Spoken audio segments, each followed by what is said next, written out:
Hello friends, welcome to GM style channel. Friends, நம்ம இந்த வீடியோவில் என்ன பார்க்க போகிறோன்னா சவ் கடலைப்பருப்பு கூட்டு தான் ஃப்ரெண்ட்ஸ் பார்க்க போகிறோம். அதுக்கு தேவையான பொருட்கள் நான் 2 சவ் எடுத்திருக்கேன் ஃப்ரெண்ட்ஸ். இந்த காய்கறியோட பேர் தான் சவ். இதை பெங்களூர் கத்திரிக்காய்னு சொல்லுவாங்களாம். இந்த மாதிரி தோல் சீவிட்டு இந்த மாதிரி அரிஞ்சு வச்சுக்கிட்டேன் ஃப்ரெண்ட்ஸ்.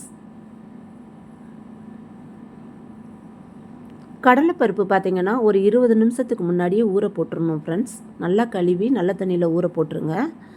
அப்போனா பருப்பு வந்து சீக்கிரம் வெந்துடும் ஃப்ரெண்ட்ஸ். இப்போது கடாயில் கடுகு உளுந்தம்பருப்பு போட்டு நல்லா பொரிய விட்டுடலாம் ஃப்ரெண்ட்ஸ்.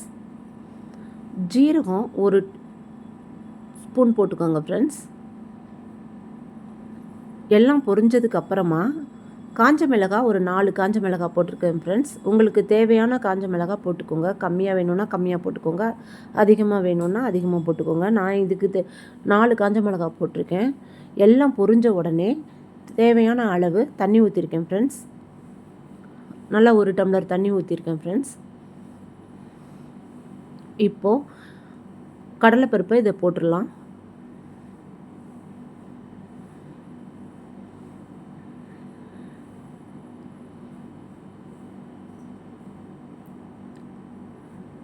இது வெயிட் லாஸ்க்கு ரொம்ப நல்ல ஒரு ரெசிபி ஃப்ரெண்ட்ஸ். கடலைப்பருப்பை போட்டுட்டு நல்லா கிளறி விட்டுடலாம். கிளறினதுக்கப்புறமா பெருங்காயம் போட்டிருக்கேன் ஃப்ரெண்ட்ஸ். பெருங்காயம் எதுக்குன்னா ரொம்ப ஜீரணத்துக்கும் சரி நல்ல மணமாகவும் நல்லாயிருக்கும் ஃப்ரெண்ட்ஸ். பருப்பு வகை சேர்க்குறதுனால கேஸ்ட்ரிக் ப்ராப்ளம்லாம் வரும். பெருங்காயம் போடுறப்ப அந்த ப்ராப்ளம்லாம் வராது ஃப்ரெண்ட்ஸ். சுவையும் கூடுதலாக இருக்கும். இப்போது அரிஞ்சு வச்சுருக்க சவ்வை இதில் போட்டுக்கிட்டேன் ஃப்ரெண்ட்ஸ். போட்டுட்டு நல்லா கிளறி விட்டுட்டு நல்லா இந்த மாதிரி கிளறி விட்டுறணும் ஃப்ரெண்ட்ஸ். கிளறினதுக்கப்புறமா ஒரு தட்டு போட்டு மூடி வச்சிடலாம் ஃப்ரெண்ட்ஸ். ஒரு 10 நிமிஷம் கழித்து எடுத்துட்டு தேவையான அளவு மஞ்சத்தூள், உப்பு போட்டு நல்லா கிளறிடணும் ஃப்ரெண்ட்ஸ்.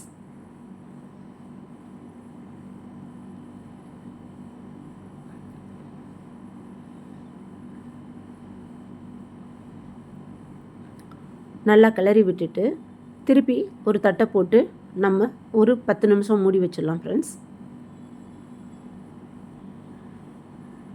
பாருங்கள், நல்லா வெந்துருச்சு. இது வந்து தண்ணி பார்த்திங்கன்னா நல்லா வற்றிடணும் ஃப்ரெண்ட்ஸ். இங்கே பாருங்கள், நான் ஊற்றின தண்ணி எல்லாம் வற்றிருச்சு. பருப்பும் வெந்துருச்சு, காயும் வெந்துருச்சு. இப்போது தேவையான அளவு கொஞ்சமாக, அதாவது தேவைப்பட்டுச்சுன்னா நீங்கள் தேங்காய் போட்டுக்கோங்க. நான் இன்றைக்கி தேங்காய் போடாமல் தான் செய்ய போகிறேன் ஃப்ரெண்ட்ஸ். தேங்காய் போட்டிங்கன்னா இன்னும் சுவையாக இருக்கும்.